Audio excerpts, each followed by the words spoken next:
आजकल social media पर एक वीडियो बहुत तेज़ी से वायरल हो रहा है। वो ये है कि हमारे माननीय अखिलेश यादव जी अनिरुद्धाचार्य जी से पूछते हैं कि जब कृष्ण भगवान प्रकट हुए तो उन्होंने देव की माँ ने सबसे पहले अपने बेटे कृष्ण को किस नाम से पुकारा। तो अनिरुद्धाचार्य जी इस बात का जवाब नहीं दे पाए। बहुत दुख की बात, हमने खुद वीडियो देखा, हमें बहुत दुख हुआ। जवाब तो उन्होंने दिए लेकिन उसमें सटीक जवाब कोई भी नहीं था। बहुत दुख हुआ।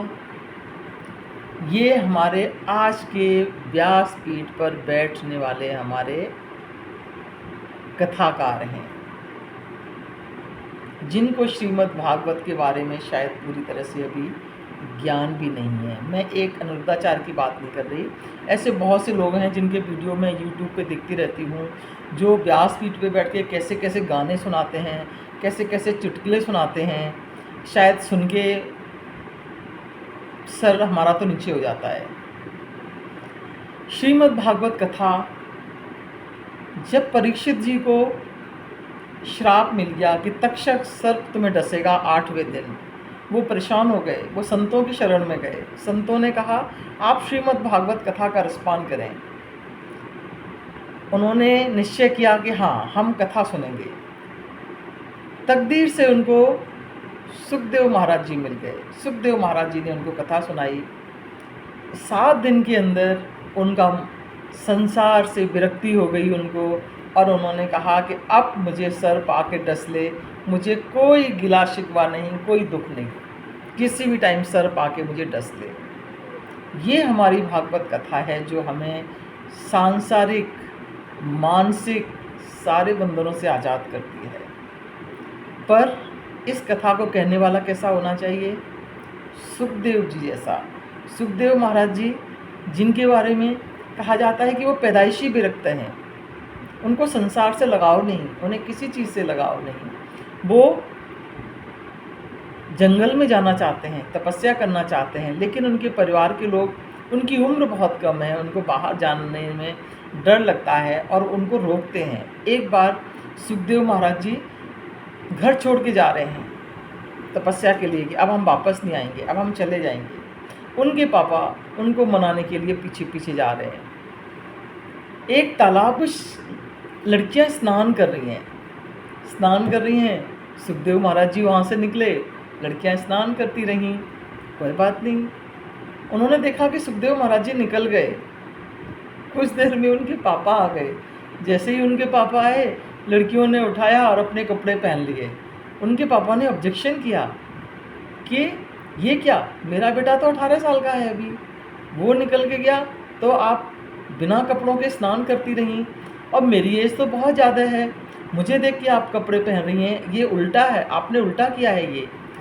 उन्होंने कहा उल्टा नहीं, हमने बिल्कुल सीधा किया है। सुखदेव महाराज जी के मन में संसार नहीं है, वहाँ वासनाएं नहीं है, वहाँ पे वासनाएं नहीं है, वहाँ संसार नहीं है, वहाँ हर चीज़ से वो उनकी चेतना बहुत ऊपर उठ चुकी है, और आपके मन में संसार है और कुछ नहीं है। इसलिए हमें पर्दा, उनसे डर नहीं है, डर हमें आपसे है, इसलिए हम पर्दा आपसे कर रहे हैं। तो कथाकार का चरित्र कैसा होना चाहिए, आपको सुखदेव महाराज जी की इस छोटी सी कहानी से पता चल गया होगा।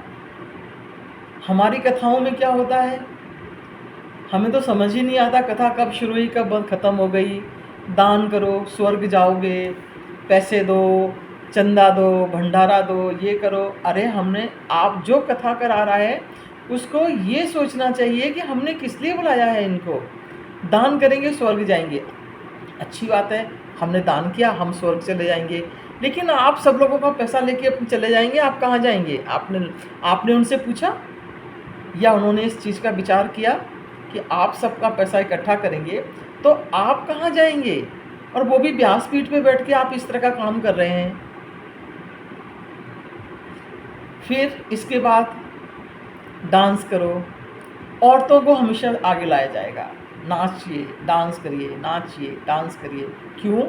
जेंट्स को क्यों नहीं कहा जाता? औरतों को ही क्यों कहा जाता है हमेशा?